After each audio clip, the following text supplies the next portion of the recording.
What if the very qualities that make you loving, intuitive, and compassionate are the same qualities that make you a target?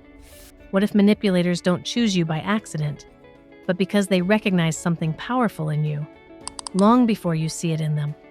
Today, we're uncovering the hidden psychological reasons why empaths attract manipulators. And at the very end, I'll reveal the one truth empaths must understand to stop repeating this pattern. The insight that changes everything. Let's dive in. Who is the empath?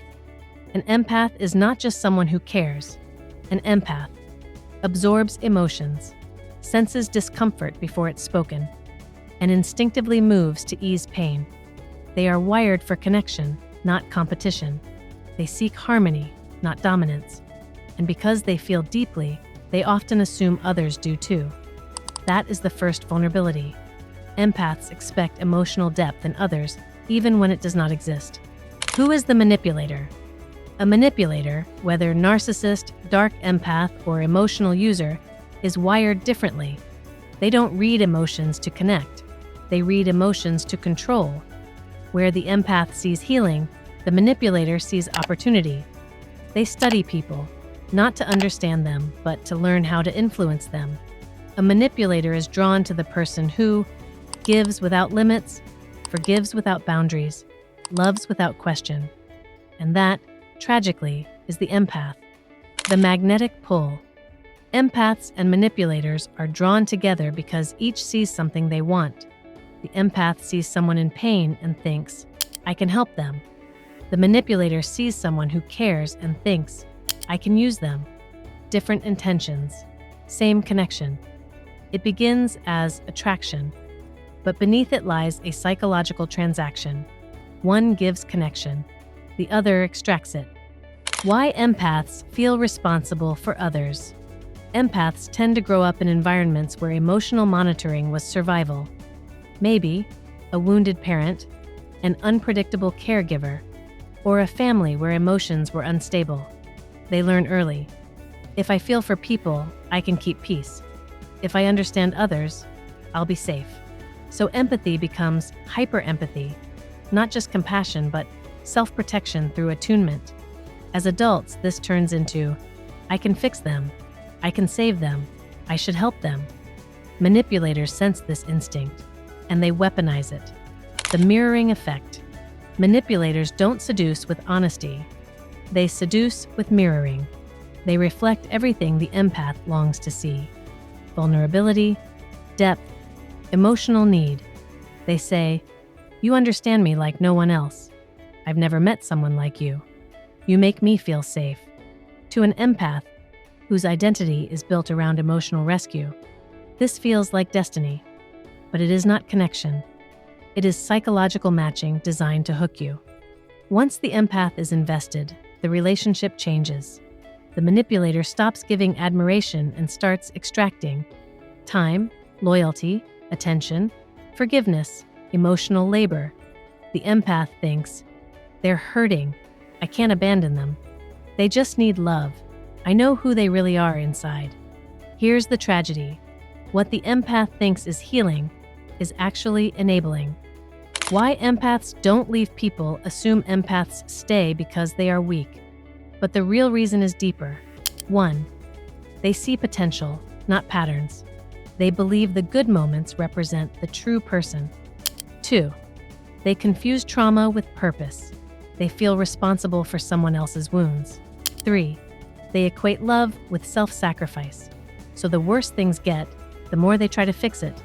A manipulator knows this and pushes every psychological button to keep the empath bonded. The empathic blind spot.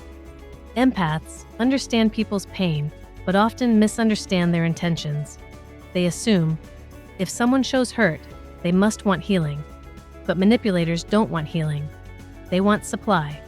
What empaths interpret as vulnerability is often strategy. The blind spot isn't kindness, it's projection. Empaths assume others feel like they do. The cycle of rescue and ruin. The relationship follows a familiar pattern.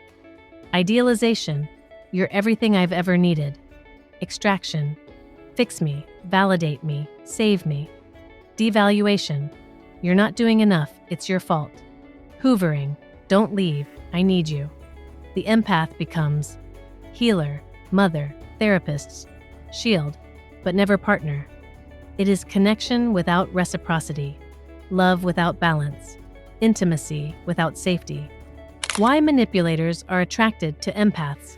Because empaths offer what manipulators cannot create themselves: emotional nurturing, steady forgiveness, identity reinforcement, unconditional belief. To someone empty inside, this is intoxicating. The empath becomes fuel, validation, admiration. The manipulator does not love them. They consume them. The neurochemical prison. Empaths become attached not through logic, but through chemical imprinting. Dopamine during idealization. Oxytocin through caretaking. Cortisol through trauma cycles. This creates addiction, not to the person, but to the cycle itself. And this is why intelligent, self-aware, empathic people cannot simply walk away. Their nervous system is entangled long before their mind realizes the danger. The breaking point. Eventually, the empath reaches a moment. Depletion, confusion, identity collapse. They realize, I am caring for someone who is destroying me. This is the beginning of awakening.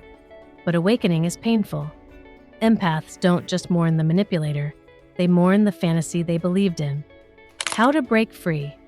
Real freedom does not come from understanding the manipulator, diagnosing them, or analyzing them. It comes from one question: why did I think this was love? Because until the empath understands themselves, they will repeat the pattern with the next charming wounded soul. Healing is not about avoiding manipulators. It is about no longer needing the role they offered you. Here is the final key insight. Most empaths do not attract manipulators because they are broken, but because they were trained to be the source of healing for others. This is the invisible belief that locks the dynamic in place. Love means I must abandon myself to save someone else. That is the wound the manipulator senses. That is the belief they exploit. And that is the truth an empath must rewrite. Once an empath learns, love is mutual, not sacrificial. Empathy must include self-empathy. Care without boundaries is self-erasure. The attraction collapses. Manipulators lose interest because the empath is no longer a resource. They are a person. And a person with boundaries cannot be controlled. So if you are an empath who keeps attracting manipulators, remember this: your sensitivity is not the problem. Your lack of protection around it is. You were never meant to save people who refuse to save themselves. Your gift is healing, not martyrdom. When you finally understand this, your relationships transform. You stop rescuing people who drain you and start accepting people who respect you. Because true connection does not require you to disappear in order to keep it. Thank you for watching. If this resonated with you, share it. Subscribe for more psychological insight, and remember, empathy is powerful, but only when it includes you.